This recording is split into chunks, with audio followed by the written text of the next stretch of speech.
What's the most body-freezing confession you've heard that someone casually throw into the open?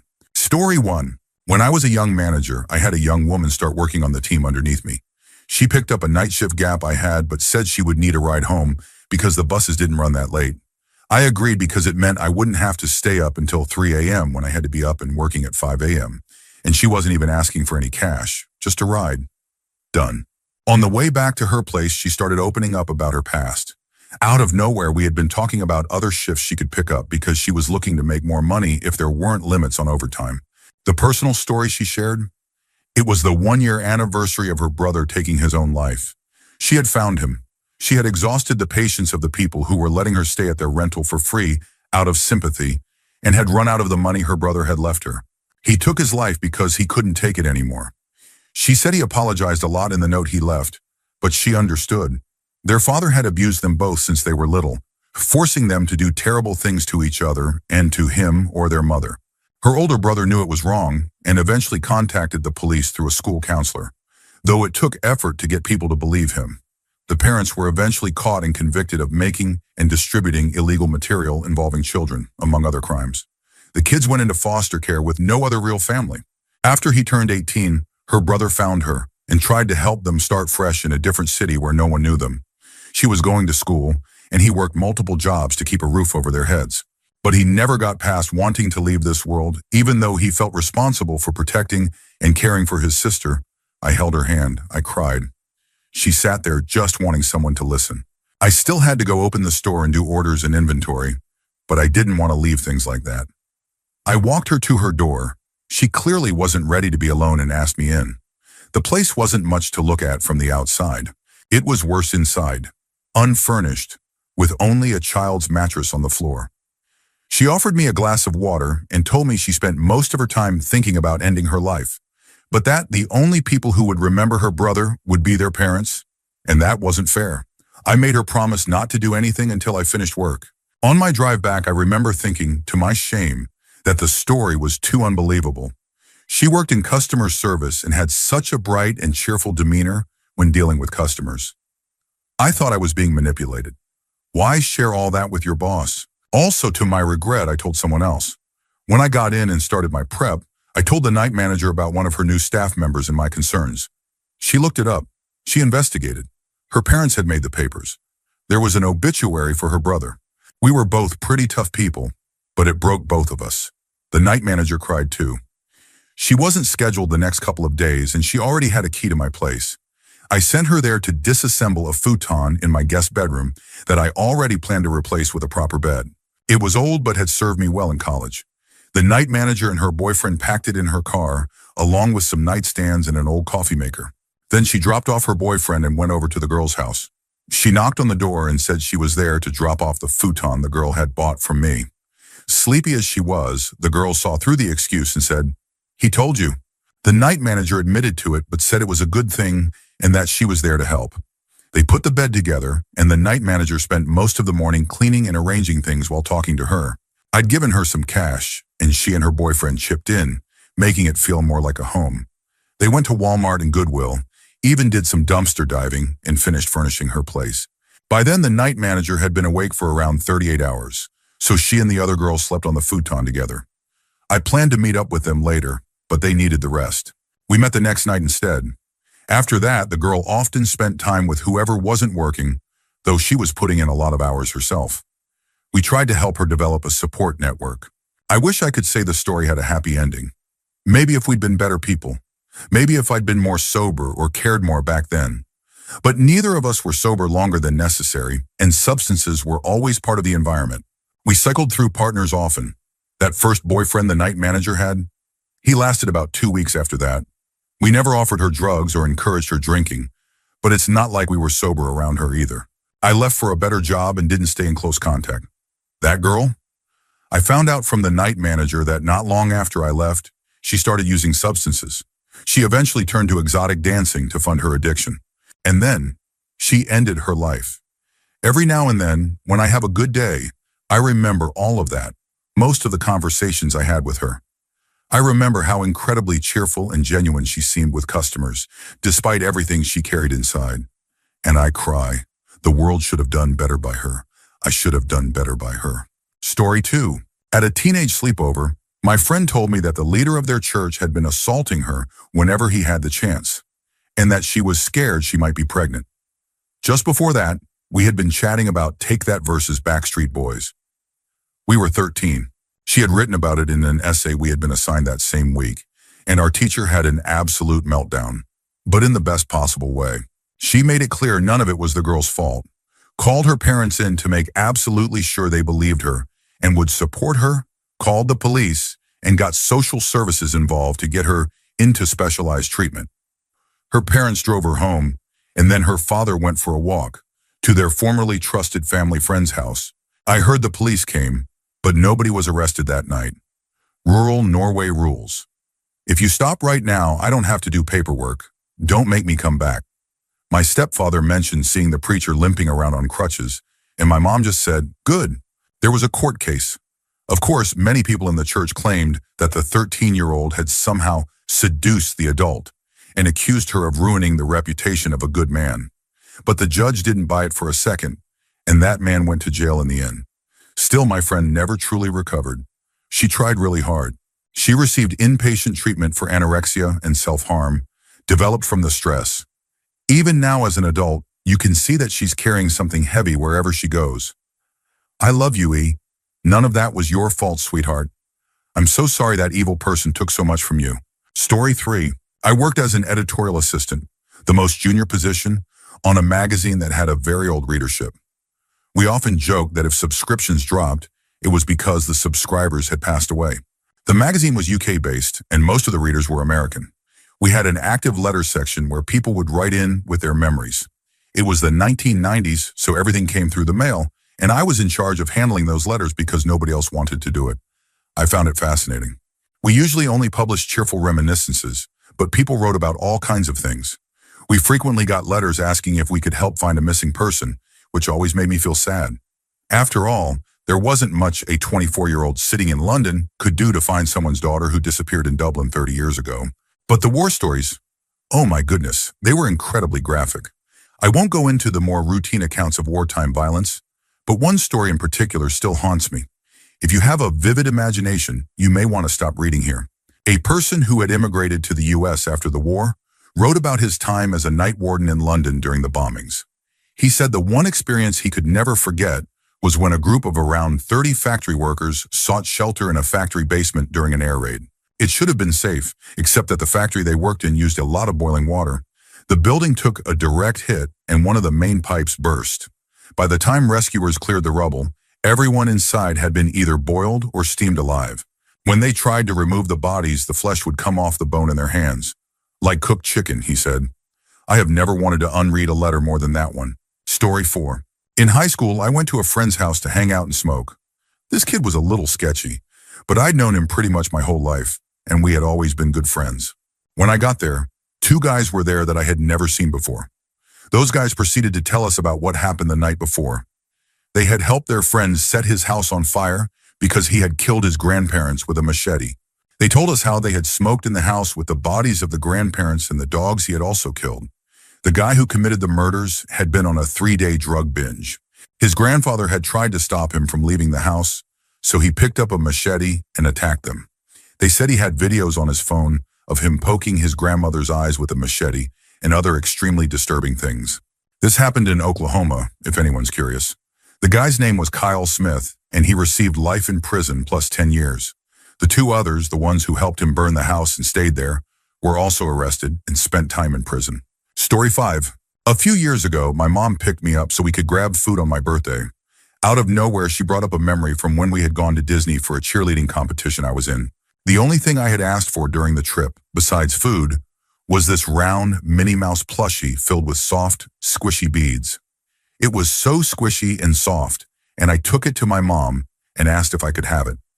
She said no, and I just assumed it was a typical parent no for no real reason. That day in the car, she casually explained why I ended up getting it on the last day of the trip. At the time, she and my biological dad were still married, and he had drained their joint bank account at a strip club. Her friend who was with us, because her daughter was also on the team, had to cover dinner for us that night. I had no idea. The next morning, my mom had to call her job and ask for a paycheck advance to cover the next 3 days, since we weren't leaving until Saturday morning and our resort package only included breakfast. That meant we would have had no food for over 3 days. I already disliked my biological dad by that point, but I couldn't believe he'd be that reckless. I believed he would do something irresponsible, but not that he'd leave me and my mom without food for days. I still have that plushie, by the way. It's in my closet. My biological dad? No contact. Story 6. I have a family member with dementia. She can't remember names but recognizes faces, and she has difficulty communicating. I brought some old family photos to give us something to talk about, thinking she might enjoy seeing them. When I showed her a photo of her uncle, she suddenly became serious and incredibly clear-headed. She said he had assaulted her sisters and that her older sister had once tried to convince her to visit him so that she wouldn't have to endure it anymore. But she had refused to go over there. He lived next door. That one choice created a lifetime of bad blood between her and her older sister. I had always known they didn't get along, but I never knew why. Hearing her recount this story so clearly, with names and detail, was shocking. I hadn't seen her that lucid in years. The strange part is, I knew Uncle D. We had visited his house many times, and I had fond memories of him. So now I'm left wondering, was this some false story created by her dementia? Or was it a real memory, one that left such a deep scar that even dementia couldn't erase it? Story 7. One of my mom's friends, a small and friendly older man, once gave me a job at the cleaning service company where he worked. I was 18, and it was easy money. He was chatty and helpful, and over lunch one day, he started talking about how he didn't hear well in one ear. Then he casually told me he had been tortured in his home country, a Latin American country that had been under military rule at the time. He described being tortured with electric shocks and slaps to the ear until he passed out. When he regained consciousness, he found himself in a mass grave. He figured they had thought he was dead and dumped him there. He woke up, crawled out from among the bodies, and somehow made it home.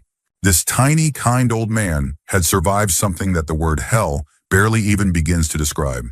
The kind of trauma that would destroy most people. And instead, he survived. He told death to get lost and went on to live a life full of kindness, humor, and peace. It redefined the word tough for me. Tough isn't always loud or muscular. Sometimes it's someone who has seen the worst things imaginable and still chooses to enjoy life because they've seen the alternative. Story 8. My grandmother married a man almost 20 years younger than herself shortly after my sister and I were born. When we were about 2 years old, our mother went into a psychiatric facility and we were placed in our grandmother's care. About 4 or 5 months later, my sister developed what my grandmother thought was a urinary tract infection, but upon medical examination, it was discovered that she had contracted gonorrhea. Long story short, an investigation was opened, and my grandmother's husband was arrested. Nearly 2 decades passed, and although my grandmother had divorced this man, she remained friends with his 2 sisters, one of whom was about 15 years younger than their brother. During a 4th of July celebration, both sisters attended. They informed my grandmother that her ex-husband had been released from prison and was now living in a facility for offenders. That's when the older sister dropped a shocking comment. It didn't stop him last time, and it won't stop him this time. We all stared at her, stunned. What do you mean last time? Apparently, just before marrying my grandmother, he had been released from a mental institution. He was hospitalized after being caught abusing his youngest sister. The entire family knew he had a history of this behavior and kept it quiet, hoping that because his first offense occurred when he was technically a minor, 17, the hospital stay had cured him. Then after he reoffended, they chose not to mention any of this for nearly 2 decades, while remaining close to our family, the same one devastated by what he had done. Needless to say, we all cut off contact with them. Story 9. I was at an engagement party when an older man began talking about an experience he had while working in a town that had recently been affected by an ethnic-based civil conflict. He and his co-workers had discovered that a group of men from one side of the conflict had been assaulting young girls, primary school age, from the other side. He said that he and his co-workers decided the only way to stop it was to track down where the men lived. Then over the course of one night, they went to each house, executed them, and left the bodies in the street as a warning to others who might try to do the same thing. He didn't express remorse for what they did. What haunted him more was what those men had been doing. I remember him saying something like, "Those men had no reason to be alive. I won't mention more about where or when this happened. The topic came up because another guest at the party was from a place very close to where it occurred. Story 10. I used to work nights at a hotel. One week, I was scheduled for the latter half and missed the fact that we were housing a family friend of the general manager. This family friend was an elderly lady, at least in her early 80s. She came down to the front desk around midnight looking for a bottle of water and ended up staying until about 3 a.m., just chatting with me about general life stories. It was a quiet night, so I didn't mind.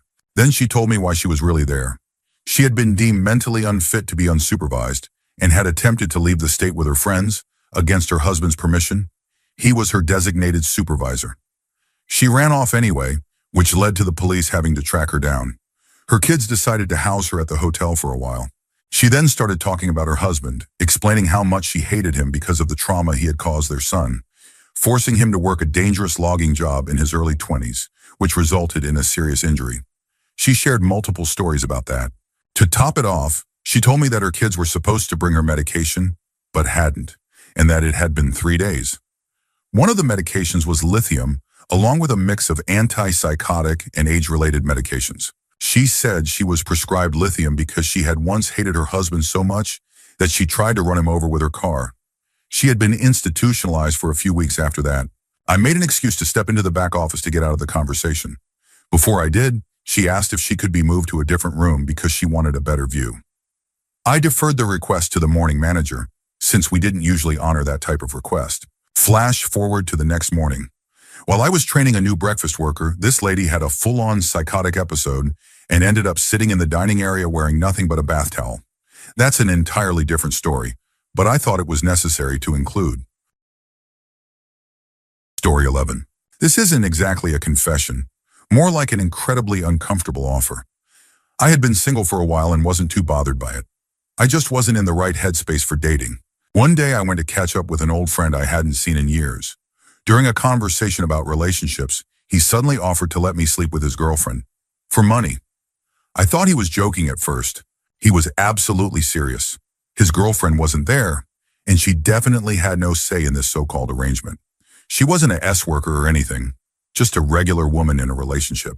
We did not remain friends. Over time, I found out a lot more about how controlling and abusive he had been toward her. I have no idea what happened to either of them in the end, but I do know she eventually left him with the help of her friends and family. Story 12.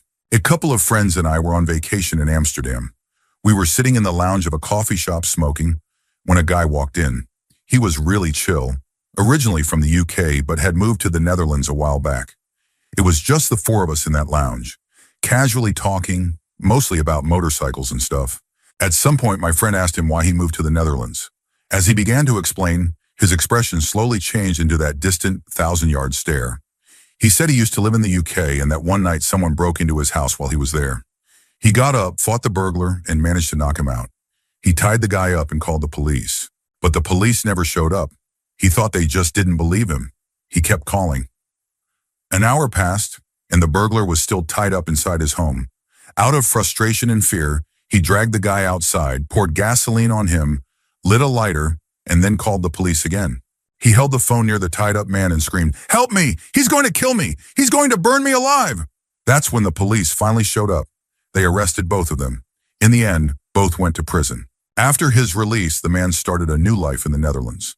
And the way he told the story, the silence, the distant look, made it feel very real. We all sat there in silence after he finished, unsure of what to say. Then he snapped out of it, and we continued our conversation like normal. But honestly, we were nervous for the rest of the night. Story 13. We were standing around at work. Maybe 5 or 6 of us just making jokes and telling stories. Even the boss was hanging out. One of the newer guys started telling a story like it was going to be funny, something for everyone to laugh at. He said he and his cousin went to a party trying to hook up with a couple of girls. They paired off, but his cousin got rejected and stormed off home, leaving him behind. Later, he woke up drunk and realized his cousin wasn't there. He panicked, thinking something bad had happened. Then out of nowhere, he pulled out a knife and demanded the girls' phones. He kept asking what they had done to his cousin, convinced they had hurt him or had someone else do it. He held them there, terrifying them, demanding answers. Eventually, his cousin called him and admitted he just got angry and left after being rejected. The guy gave their phones back and just sat in their apartment until his cousin came back to pick him up. Everyone was just staring at him, speechless. My boss walked away halfway through the story, probably so he wouldn't be part of that conversation. I said, I would probably never tell that story again if I were you. I have a daughter, and it terrifies me that a night of innocent fun could bring her face to face with someone like that. He didn't seem to care about how much he scared those girls. To him, it was just a funny misunderstanding. Story 14. There was this guy I used to hang out with now and then for about 6 months before we lost touch. My wife and I got along okay with him and his family, but we didn't really click as close friends. A few years later, he showed up out of nowhere, looking to talk to someone familiar. I'd been through tough times myself, so I invited him in and asked how he'd been. He started explaining that he was stressed out. His wife had recently gotten injured and told him it was okay to seek romance elsewhere to cope. They were in an open relationship. But instead of making any kind of rational decision, he texted his 12-year-old stepdaughter and her 13-year-old friend about it. He told me the whole story from his perspective and then said, I told her she couldn't buy a new movie, so she stole my phone and sent all those texts to her and her friends' phones to get back at me. Then he casually said he was taking a plea deal and going to jail for 5 years. We didn't say anything remotely supportive. He just got up and left. Now he's on a registry for life. Even he didn't seem to believe his own excuse about the text messages. We ended up moving before he got out of prison. That wasn't the only reason we left, but it was the start of our maybe we shouldn't live here much longer discussions. Story 15. One day, out of nowhere, my dad opened up about the last time he saw his father. Apparently, his dad was an alcoholic who used to beat my dad, his brother, and their mother after nights of drinking. One night, my dad and his brother had had enough. They stayed up waiting for their father to come home. As soon as their dad walked through the door, my uncle threw a heavy raincoat over his head. Then both of them started beating him. My dad said he kept hitting him for about 10 minutes, even after his brother told him he'd gone limp. Eventually, he snapped out of it. They dragged their father outside into the street in the middle of the night and never saw him again. My dad told me all this while we were out driving on an errand. Then he added, You're about to meet your great uncle, my uncle, who I haven't seen in decades. He knows where your grandfather is. We got to this house, met my great uncle, and had a brief catch-up. Then he told my dad that their father had recently passed away in a hospital from cancer. Even though my great uncle had a way to contact my dad, he never did. He offered no explanation and refused to talk about what my grandfather's life had been like all those years, other than confirming he remained an alcoholic. That was the most I've ever learned about my family, before or since, and it was a lot to take in as an 11-year-old. Years later, I realized something else. My dad lost both his father and his brother under similar circumstances. He had beaten both of them before they stopped speaking, and both of them later died of cancer as alcoholics. Story 16. My mother once told me what finally made her decide to leave my father. They had an age gap marriage. She was 20 when they married, and he was in his 40s, a Vietnam War veteran with severe PTSD and a dangerous addiction to meth. One night, after a drug-fueled bender, he had a flashback episode. He had no idea where he was, when it was, or who was around him. I was just a toddler, about 14 months old, and he went into my room, picked me up from my crib, and began holding me like a hostage. My mother said he was pointing a firearm at my head, screaming at her and my infant brother to stay back. He even fired the weapon in the house, though thankfully no one was physically harmed. He was arrested soon after. The strange part? She didn't leave right away. It took her another year or so to finally walk away. Then 2 summers ago, she got extremely drunk. She leaned over and whispered in my ear, asking if I remembered whether or not I had enjoyed it when my father had assaulted me as a toddler. That moment was chilling. I had always sensed something had happened to me because of certain medical and psychological struggles growing up, but I had no idea that's what it was. And she said it so casually, so cruelly. Someone once said, "You can't choose your family," and that's never felt more true. My father lost all parental rights long ago. He later had another daughter and gave her the same name as mine, which is disturbing. My mother has been cut off completely and removed from every corner of my life. I just try to keep going and be the person people describe me as today, but I carry a lot of darkness most never see. Story 17. I've shared this before, but it still sticks with me. I used to work in a rough warehouse, the kind of place that would hire almost anyone. One day, a new guy started. I'll call him Bill. He had this wide-eyed, slightly off look, but if you talked to him, he seemed intelligent and friendly. He always wore baggy jeans. One day he scratched his leg and lifted his pants slightly. That's when I noticed the ankle monitor. I was surprised because I thought our company ran background checks. That's when I found out the company actually worked with the prison system to hire individuals from halfway houses. Bill had been in prison for over 10 years. He told me that much, but never shared what his conviction was for. He was always secretive about it. Eventually, rumors started going around. People said he had served time for sexual assault. My curiosity got the better of me, so I looked up his record online. It wasn't a woman he had harmed. It was a 16-year-old girl. I didn't tell anyone what I found, but from that moment on, I saw him very differently. Then one day, Bill told me something unsettling. He said he had been riding his bike to Walmart when he saw a pretty woman, and it made him feel funny. He said he panicked and rode away quickly because he was afraid he'd act on impulse. I didn't know what to say. I just nodded and replied, "Oh, wow." And that was it. But I never felt the same around him again. Story 18. My grandfather was sitting at the dining room table one day when he suddenly began to cry. I asked him what was wrong, and he simply said he was remembering the little Italian soldier who saved his life. My grandfather had served as a paratrooper in the French Foreign Legion, 3RF. He was stationed in Algeria during the conflict and saw a lot of action. But this one story haunted him the most. They were out on patrol and my grandfather was the point man. He was relatively new at the time. Another soldier, an Italian, came up beside him and told him to stop and check their surroundings. The area was perfect for an ambush. My grandfather scanned the area ahead, and just then, the Italian shouted, "Get down!" He shoved my grandfather to the ground and fired a burst toward their right. Return fire erupted immediately and the Italian went down. My grandfather's unit took cover and fought back. He dragged the Italian behind cover and started helping the medic. The man had taken a shot to the abdomen and was bleeding badly. The medic stabilized him and said he needed to be airlifted immediately. Eventually, the firing slowed down and the enemy appeared to retreat. A helicopter arrived and they loaded the Italian soldier on a stretcher. But as the helicopter lifted, the enemy began firing again. The pilot tried to bank sharply to avoid the attack, and the stretcher slipped. My grandfather watched the Italian fall from the helicopter and hit the ground with a loud thud, raising a cloud of dust. He landed in open ground. No one could reach him despite trying. The pilot had to fly off. This time the unit didn't wait. They launched a counterattack fueled by rage and grief and didn't stop until they were certain there would be no more ambushes. You can imagine what that likely meant. When it was safe, my grandfather ran to where the Italian had landed. He didn't survive the fall. My grandfather saw a lot during his service, but this was the moment that stayed with him the most. A man who saved his life died in front of him. He blamed himself for the blood, for the loss. Even decades later, he couldn't stand the sight of blood without becoming physically ill. He said it was also the first time he ever took a life out of pure anger, and it haunted him forever. It was the only story he ever told about his time in Algeria, because as he put it, it was the worst day of his life. Story 19. I'm from South Africa, and something that happened recently reminded me of this story. I was in a mixed group setting, chatting with a fairly new friend. His grandfather owned a large amount of land in the interior, somewhere between Bloemfontein and Colesberg, for those familiar with the area. Some of the land was active farmland.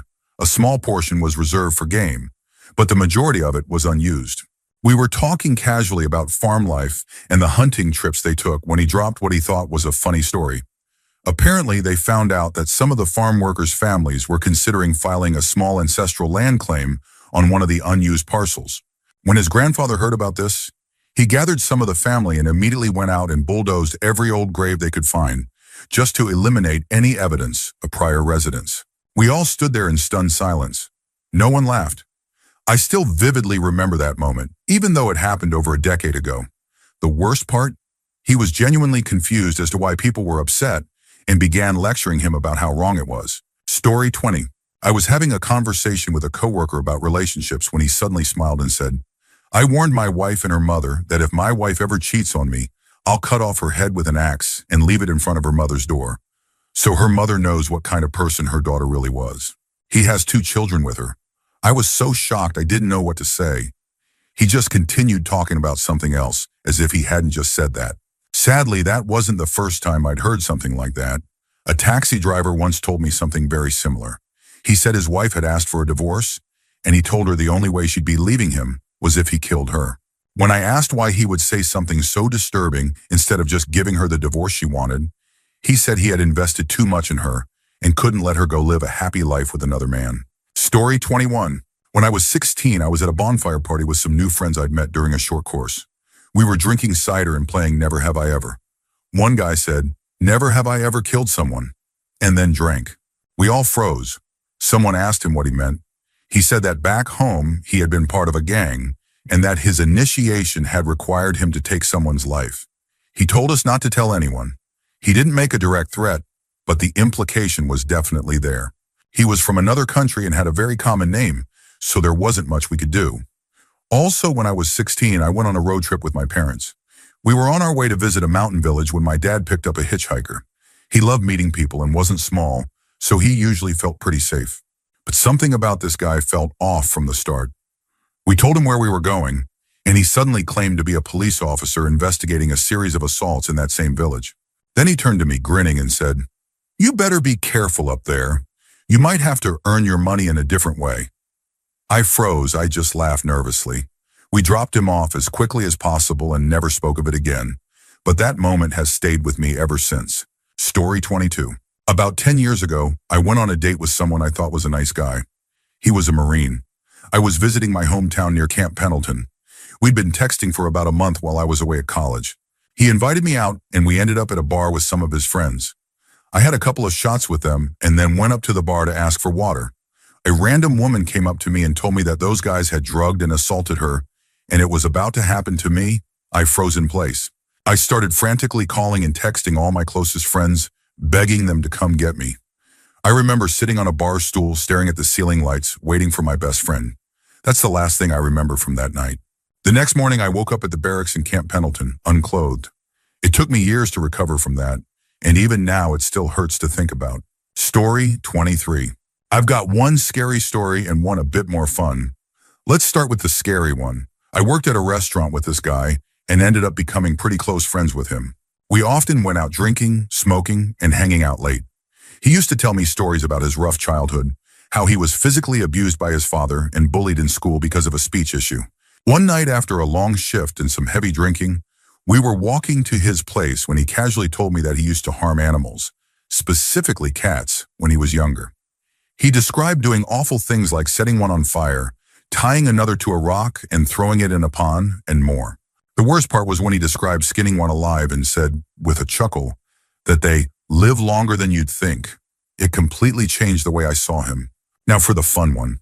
My wife's grandmother was an eccentric artist who lived in a massive house with almost no furniture, just a mattress on the floor. She spent all her time working on her art, which covered every wall. She lived in Alabama after World War II and had been part of the Women Air Force Service Pilots, WASP. While she didn't fly, she worked radar operations. Over dinner one night, she casually said she'd been sworn to secrecy back then, but their primary mission was to track unidentified flying objects over the Gulf of Mexico. She claimed to have personally tracked 12 of them and said the team had documented many more. Story 24. I once gave a ride home to a guy I worked with, and during the drive, he casually started talking about 2 women he had assaulted. One of them had gotten drunk at his place and tried to leave, but he trapped her in a closet and forced her to perform a S-act on him. The second involved him and a friend taking a woman to a park under the pretense of smoking together. He said they took turns assaulting her while the other held her down. He told me all of this like it was just a regular story, like he was recounting something totally normal. It didn't surprise me much that he was a creep. He'd always made inappropriate comments about women. What did shock me was that his friend, the other guy he mentioned, was someone I had thought was really sweet. I did not see that coming. The police were contacted, but unfortunately, the case went nowhere because it turned into a he said, she said situation, and I didn't know who the victims were. Still, I made it my mission to get the word out. I shared what I knew across social media and tagged his profile to make sure people knew who he was. Story 25. My grandmother once casually told me about the time my mom almost attacked my grandfather. We were doing the dishes together, just chatting, when she suddenly mentioned how glad she was that her ex-husband had passed away. She said she was tired of pretending to be sad about it. She started talking about how he was a heavy drinker and how he used to abuse both her and my mom. That part I already knew. I had overheard family members talk about it many times. But then she told me a story I had never heard. One night he came home drunk and started throwing her around the room while my mom cried. Then he grabbed something and smashed a window. He found money they had been hiding from him and started heading back out. That's when my mom, just a kid, grabbed a piece of shattered glass and ran at him, screaming that she was going to hurt him. My grandma had to hold her back until she calmed down. After sharing that story, my grandmother went right back to talking about the good old days and how much better things used to be. Meanwhile, I stood there having an existential crisis. As a kid, I used to love my grandfather. I thought he was such a kind, gentle man. Story 26. I used to work as a counselor, so I heard a lot of disturbing stories. But one moment that truly froze me came from a man who told me he had tried to strangle his wife because she accidentally spilled water on his computer keyboard. His wife was sitting next to him, laughing like it was no big deal. I just sat there in silence, stunned. I am convinced he was a sociopath or psychopath. I absolutely hated having them in sessions. He always tried to make me uncomfortable, to get a reaction out of me. Eventually, I transferred them to a more experienced counselor who specialized in domestic violence. I never saw them again. In my personal life, one of the worst moments was when someone casually told me they had assaulted a 6-year-old girl years ago. It had happened when he was a teenager, and the victim was his best friend's younger sister. He said he snuck into her room while she was sleeping. I was a mandated reporter at the time, so I told my supervisor immediately. But since it had happened over 15 years earlier, and I had no proof or identifying information, there was sadly nothing that could be done beyond documentation. Story 27. This one might count. Back in college, I had a part-time job grading mandatory essay papers. Many states require students to respond to writing prompts, which are then sent to neutral agencies to be scored. One prompt I remember was from Nebraska. It featured a cartoon mouse dressed as a detective, and all the 5th graders had to write a story about it. Most of the essays were harmless, boring, and repetitive, but easy enough to grade. Then came the New Jersey 8th graders. The prompt was, tell us about a time you gave a friend advice. But it might as well have been, tell us the most traumatic thing that's ever happened to you. Easily 10 to 15% of the essays were heart-wrenching. I learned to quickly scan for the phrase, I told them this was wrong, and they should talk to their mom or maybe a teacher. Those were the ones we flagged. Some essays were first-hand accounts of abuse, and others were detailed second-hand stories. Several graders quit in tears. They couldn't handle it emotionally. Eventually, we had to set up a direct pipeline to officials in New Jersey to handle reports. If we saw certain key phrases or enough detail, we flagged and referred them. The pile of referral paperwork at the front desk grew larger with every shift. By the time we got to grading Newark's submissions, I made a personal rule. If I read 3 abuse stories in a row, I was done for the day. I remember hitting that limit 3 separate times. Story 28. Back in the 1980s, while touring through southern Spain, I met a group of retired British people who had served as part of the Home Guard during World War II. What I didn't understand at the time, but quickly came to realize, was that many British citizens genuinely believed German occupation was inevitable, especially after France fell. These Home Guard members, often portrayed as something of a joke, had actually been trained in deadly serious skills. They knew how to kill. They were trained in creating improvised explosives from household products, sabotage, smuggling techniques, coding messages, and espionage.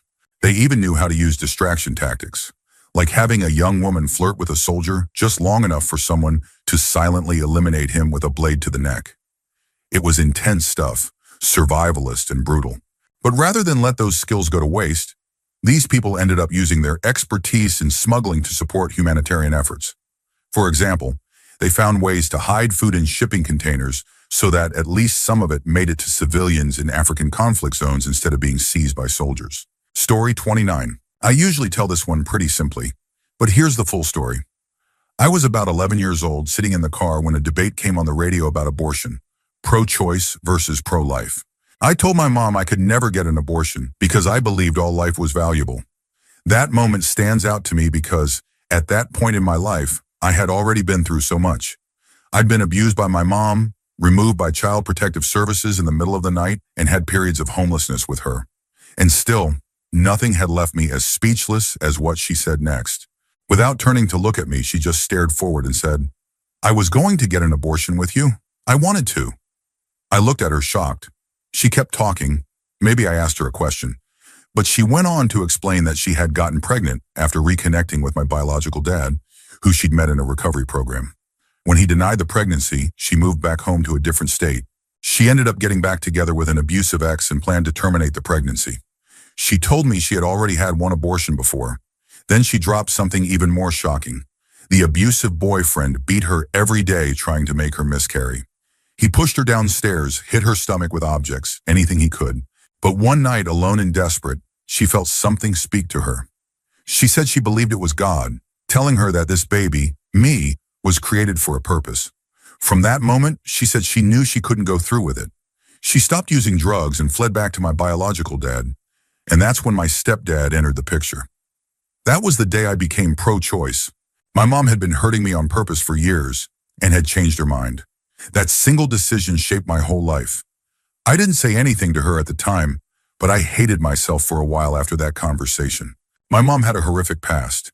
Everything she did to me and my brother had been done to her, multiplied. She rarely talked about what her life was like before foster care. I do feel for her, in a way. She gave me the same start in life her parents gave her. I just got opportunities she never did, and I've tried to make better choices. Still, hearing that as an 11-year-old completely changed how I saw everything. Story 30. My grandparents casually dropped a bombshell one day about almost giving my dad up for adoption. I later told my dad, and he was absolutely shocked. He had no idea. Over time, he reflected on it and said a lot of things from his childhood started to make sense. The story itself isn't nearly as harsh as it sounds, but here's the context. My grandparents were non-Jewish German citizens. They came from fairly normal to upper-class families during World War II. They were too young to be involved in the Nazi youth movement, probably around 10 years old at the time. They met after the war, got married, and eventually had 2 kids. My dad was the third. At some point, my grandmother's sister, who was unable to have children, asked if she could adopt their third baby, my dad. It nearly happened, but my grandmother backed out at the last minute because she just couldn't go through with it. After that, they had my dad and eventually immigrated to the United States. They ended up having 6 boys in total. My dad's big realization was how differently his aunt had always treated him. She would give him extra special birthday presents, more attention, more affection. He never understood why until this came out. She had nearly raised him as her own. It suddenly made a lot more sense. This whole story came out casually during a weekend trip I took to visit my grandparents. My grandpa liked to drink his Busch beer and often shared old stories after a few. That day, they told us a lot more family secrets. I think they knew they were getting older and just wanted someone to hear them. My grandpa was about 88 at the time. He passed away 2 years ago at 93.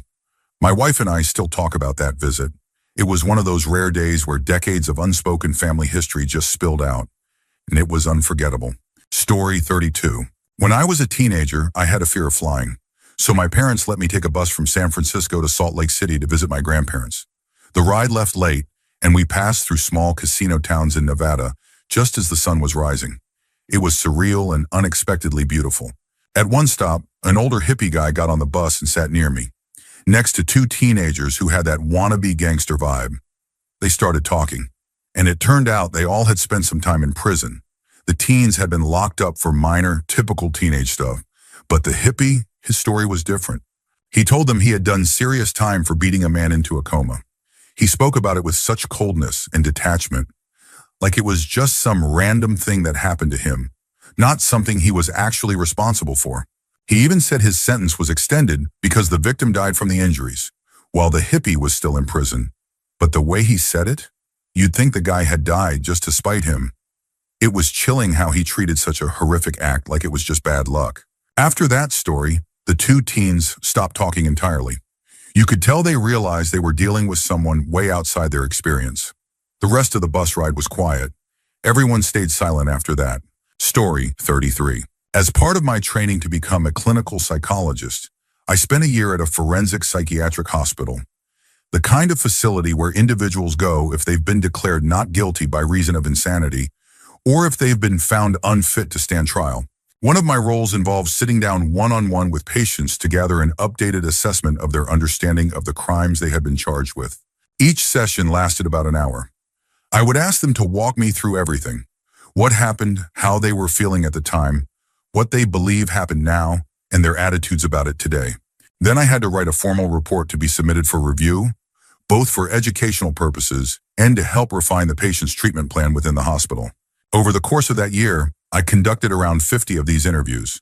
The charges range from assault to sexual offenses, including against both adults and minors, murder, and in some cases, even cannibalism.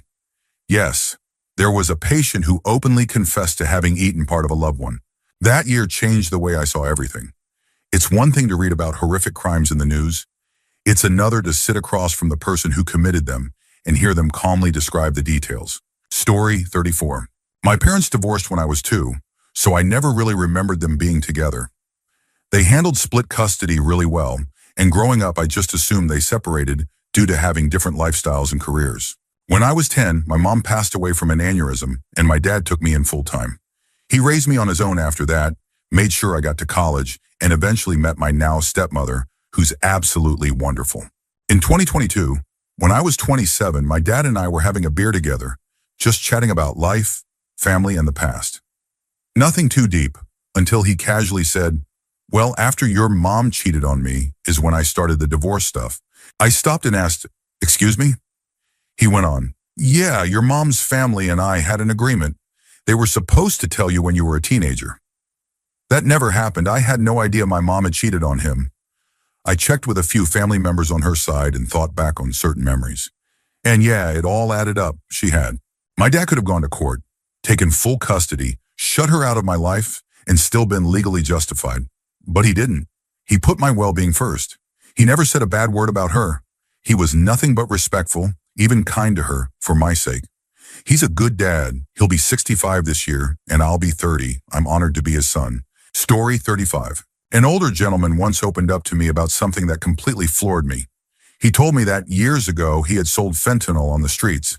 He said he knew for a fact that it had led to multiple deaths. He remembered the faces of the people it harmed. He said those memories haunted him every day. Now he delivers pizza for a living and tries to be as kind and compassionate as he possibly can to everyone he meets. But deep down, he feels irreparably tainted, like nothing he does can ever bring those people back. He told me he'd accepted that truth a long time ago. I've worked in retail for years and have dealt with all kinds of people, many of them older, sick, or socially isolated. But that moment caught me off guard. I didn't know what to say. The only thing that came to mind was, we've lost a lot of people to fentanyl. You can't undo what's happened, only make different choices moving forward. I haven't seen him since, but I think about him sometimes. I hope he's doing okay. Story 36. This wasn't exactly a confession, but it was one of the most jarring, unexpected things I've ever heard someone say, and it came out of nowhere. At my first professional job, there was a coworker I'll call Jane. She was a small, quiet woman, likely in her late 30s, though her graying hair made her seem older. She reminded me of Velma from the old Scooby-Doo cartoons, just with longer hair. We rarely interacted. The only times we spoke were at the copy machine, where we'd exchange polite greetings and go on with our day. One afternoon, we ended up at the machine at the same time. As usual, we said hello, and then she started talking about how stressful her week had been. I thought she was just venting about normal life stuff, deadlines at work, kids acting up, that kind of thing. I nodded along listening. Then completely out of nowhere, she told me that just the night before, she had been in the car with her husband. They were arguing. At some point, he pulled the car off the road into the woods, reached into the glove box, and pulled out a handgun. He deactivated the safety and pressed it to her head. She said he began rambling, saying he was tired of her, asking her if disagreeing with him was worth her life. At one point, he even mused aloud about how their kids would cope if she was gone, and he went to prison. And then he put the gun away, drove back onto the road like nothing had happened, and they continued their evening. I was 26 at the time, and I just stood there absolutely stunned.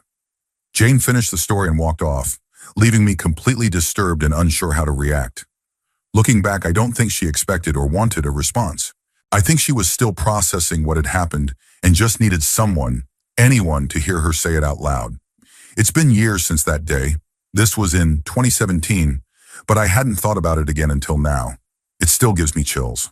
Story 37. I have many stories, but this one stands out. When I was very young, maybe around 7 years old, my mom began opening up to me about some of her traumas. Like others have shared, it seemed like she just needed to get it out, and I happened to be the one she confided in. I was far too young to hear these things, but looking back, it's helped me understand her better. We don't get along very well today, but knowing what she went through puts a lot into perspective. The first story she told me was about when she was around 4 years old. Her father took her little kitten outside and killed it in front of her. Another time she told me about something much darker. She said that when she was a teenager, a boy she'd never met before pulled up beside her in a convertible and invited her to go for a ride. Once they started driving, he pulled out a bag of silver paint and began inhaling it. She said that by the time he pulled over, the paint was all over his mouth and nose. Then he assaulted her on the ground. I don't think she ever told anyone else about it. At one point I asked her why she had divorced my dad, as young kids often do. She told me he had been addicted to alcohol, would stay out drinking all night, and would come home and leave the front door wide open. She said that once they got into an argument while he was holding baby me, and he pushed her while drunk. I was there, but I don't remember it, thankfully. She also told me that when she was little, her brother, my uncle, forced her into something unspeakable. The same man touched me inappropriately at a family Christmas gathering when I was a child. At the time, I didn't fully understand what had happened, but it stayed with me. Years later, well into my 20s, I finally learned that my dad wasn't just an alcoholic. He had also been addicted to cocaine and heroin. He would sometimes come home with needles still in his shirt pockets. Apparently, he even burned down his parents' house by accident while high. And then, one of the most shocking stories. It turns out my family has owned farmland for generations, and some of our relatives were buried on that land. One day, during an argument, my great-grandfather dug up the skull of my great-grandmother's sister, who was buried on the property, and showed it to his wife just to upset her. After hearing all of these stories over the years, things about my family started making more sense. I've had an incredibly difficult time with both of my parents, and honestly, I could go on and on about everything I've learned. The more I uncover, the more I realize just how deep the dysfunction runs. Story 38. I was raised in a conservative Christian household where admitting to same-sex attraction could get you disowned and kicked out. My parents often used words like disgusting, sinful, shameful, and abomination whenever they talked about people who were open about their orientation. Whether it was someone on TV, in public, or even an old friend online. It made things incredibly difficult for me as a bishop woman. I had to keep that part of myself hidden for so long, so hidden in fact, that I didn't even fully acknowledge it until I was married to my husband. He's the one who gently pointed out and continued to love and accept me, just as I was. We're both Christians, but definitely not the kind my parents are. Our version of faith is rooted in love and grace, not judgment and exclusion. So imagine my surprise, actually, my anger, when one day my mom casually confessed that she doesn't find men physically attractive. She said, "They do nothing for me." Then, completely unbothered, she added, "But boobs?" and snapped her fingers, saying they could immediately turn her on. I was stunned. I didn't say a word, mostly because I knew my mother couldn't handle the weight of her own confession. She wouldn't survive the emotional fallout if she realized that the last 37 years of her marriage to my dad, decades of feeling no desire and avoiding intimacy, were likely the result of being a closeted lesbian. She wouldn't be able to process it, let alone admit it to herself. So I kept quiet. I've never brought it up again, but I've kept this information tucked away in the back of my mind, should the day ever come when I feel the need to remind her of the very thing she's always condemned in others. Maybe then, she'd finally understand how deep hypocrisy can run, even in a house built on faith. Story 39. Many years ago, I was playing World of Warcraft with a great group of people. We were in a hardcore guild, playing daily, and over time, we became close. Some of us even developed real friendships. One member brought in his younger brother, a 17-year-old who was going to join our raid group. At first, I found him kind of annoying, but over the months, I started to warm up to him. We began chatting more, and he started opening up to me. He asked for advice about school, relationships, and his dreams. He once told me that he had fallen in love with a girl and really wanted to be a better person and have a girlfriend. But then he added, almost jokingly, that if he didn't manage to by the time he turned 18, he didn't want to live anymore. A couple of months later, he said goodbye to the guild and invited us all to TeamSpeak, kind of like Discord, but older.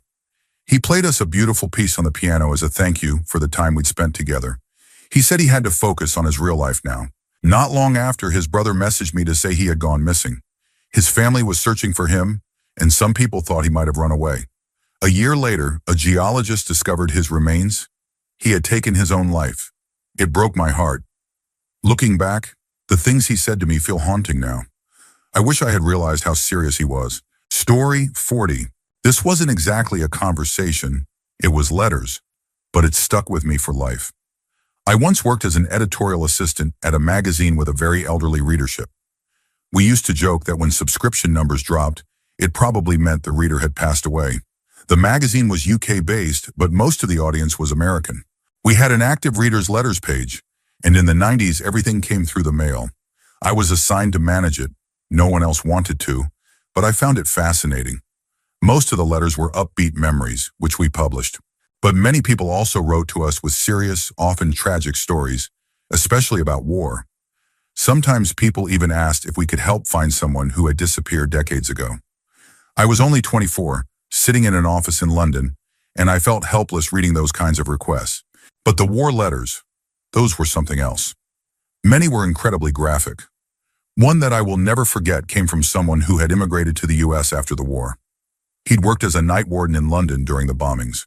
He wrote about how, during an air raid, a group of 30 or so factory workers sheltered in the basement of their building. It should have been safe, but the factory used massive amounts of boiling water for its operations, and a direct hit ruptured one of the main pipes. When rescuers finally cleared the rubble, the steam had filled the basement. Everyone inside had died. The writer described how, when they tried to recover the bodies, the flesh would slip off the bones like cooked chicken. It was a horrifying image, one I can never unsee, and it reminded me how deep and brutal human history can be. Story 42. Back in 2015, when I was 20, I went to the bank on a Saturday morning. This particular branch only had the drive-thru open on weekends. While waiting in line, I noticed an older woman standing in the drive-thru lane between my car and the one in front of me. She walked up to my window and asked if she could sit in my car, explaining that the tellers wouldn't help her unless she was in a vehicle. Being young and naive, I agreed. We made small talk about the weather, local events, nothing too serious, until she suddenly shared something that chilled me to the bone. She said her husband had passed away a few years ago, and then casually added that she kept his body in her living room. Not his ashes or an urn, his actual body. She said she liked looking at him and that she changed his clothes often.